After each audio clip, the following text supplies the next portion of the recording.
Olá, tudo bem? Esperamos que sim.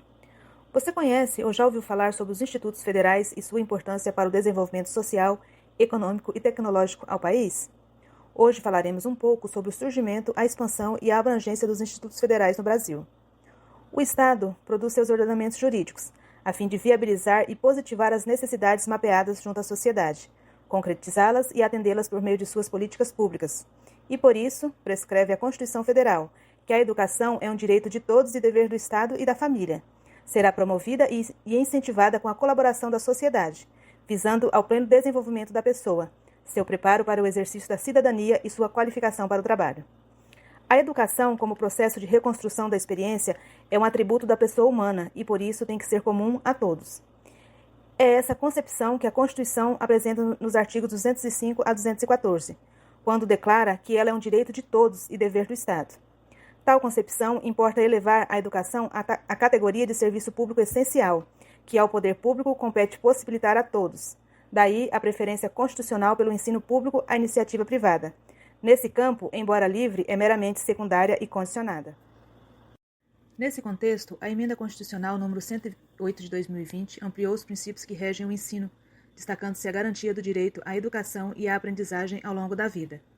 A União, os Estados, o Distrito Federal e os municípios organizarão de modo a assegurar a universalização do ensino obrigatório, os seus sistemas de ensino em regime de colaboração, estabelecendo a Constituição os seguintes parâmetros. A União organizará o Sistema Federal de Ensino e os dos territórios, financiará as instituições de ensino públicas federais e exercerá, em matéria educacional, função redistributiva e supletiva, de forma a garantir a equalização de oportunidades educacionais e um padrão mínimo de qualidade do ensino mediante assistência técnica e financeira aos Estados, ao Distrito Federal e aos municípios. Esse padrão mínimo de qualidade considerará as condições adequadas de oferta e terá como referência o custo aluno-qualidade, pactuada em regime de colaboração na forma disposta em lei complementar, conforme o parágrafo único do artigo 23 da Constituição Federal de 1988. Além do mais, o capítulo 2 dos Direitos Sociais, que estabelece o seguinte: Artigo 6º. São direitos sociais a educação, a saúde, a alimentação, o trabalho, a moradia, o transporte, o lazer, a segurança, a previdência social, a proteção à maternidade e à infância, a assistência aos desamparados na forma desta Constituição. Segundo Pedro Lenza, 2019, os direitos sociais são direitos de segunda dimensão e apresentam-se como prestações positivas a serem implementadas pelo Estado social de direito e tendem a concretizar a perspectiva de uma isonomia substancial e social na busca de melhores e adequadas condições de vida, estando ainda consagrados como fundamentos da República Federativa do Brasil. Diante do exposto, a proposta de expansão dos institutos federais no Brasil surge como um modelo de educação empreendedora, que tem como um dos seus principais focos o fortalecimento do setor produtivo.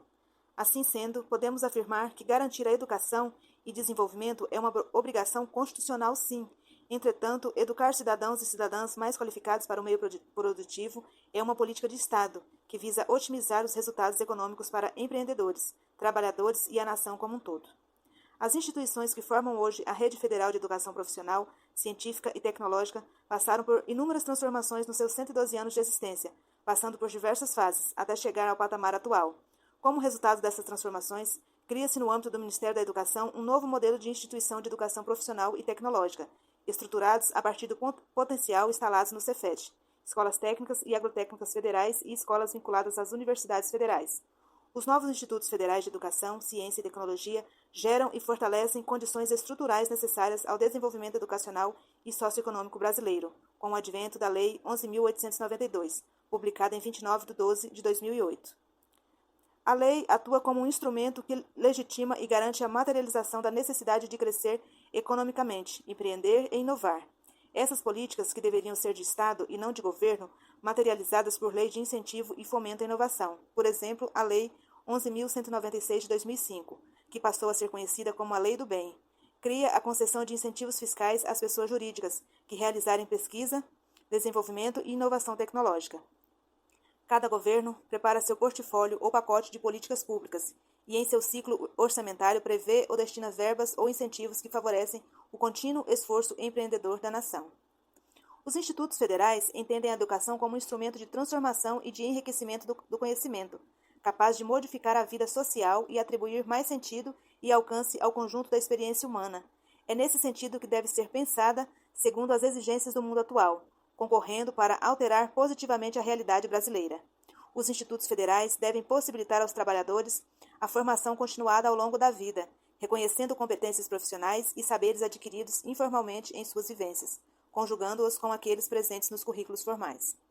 Os conhecimentos produzidos pelas pesquisas devem estar colocados a favor dos processos locais.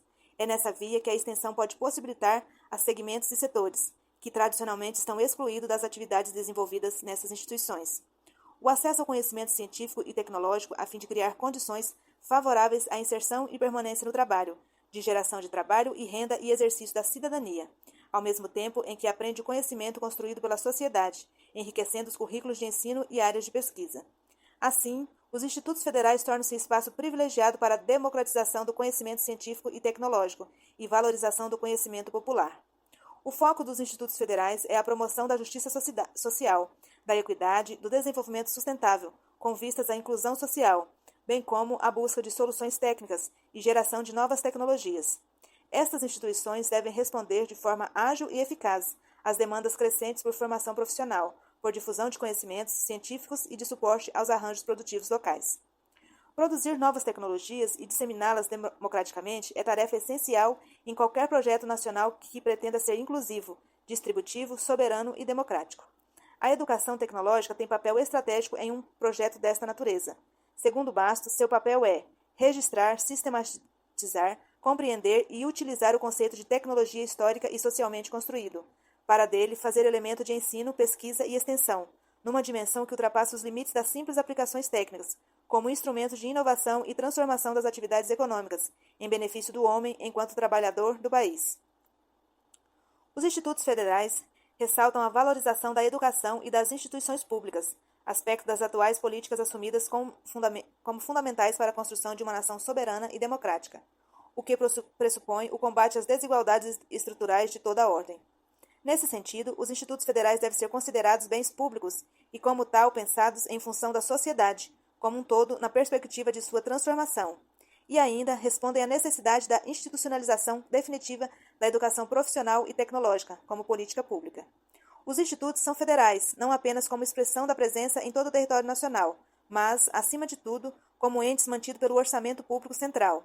Porém, ainda que o financiamento e a manutenção a partir de fonte orçamentária pública representem condições indispensáveis, a política pública estabelece no compromisso de pensar o todo como um aspecto que funda a igualdade na diversidade social, econômica, geográfica e cultural, e ainda estar articuladas a outras políticas públicas de trabalho e de renda, de desenvolvimento setorial, ambiental, social e mesmo educacional, dentre outras. Atuar no sentido do desenvolvimento local e regional, na perspectiva da construção da cidadania, sem perder a dimensão do universal, constitui um preceito que fundamenta a ação do Instituto Federal. O diálogo vivo e próximo dos institutos federais com a realidade local e regional objetiva provocar um olhar mais criterioso em busca de soluções para a realidade de exclusão que ainda neste século castiga a sociedade brasileira no que se refere ao direito aos bens sociais e, em especial, à educação. No local e no regional concentra-se o universal, pois nada no mundo seria em essência puramente local ou global. A interferência no local propicia a alteração na esfera maior. Eis porque o desenvolvimento local e regional deve vir no bojo dos conjuntos de políticas públicas, que transpassam determinada região e não como a única agência desse processo de desenvolvimento. Considerando que os institutos federais devem ser um diferencial no desenvolvimento da economia local, apresentamos o mapa onde mostra a cobertura dos mesmos em todas as regiões do Brasil.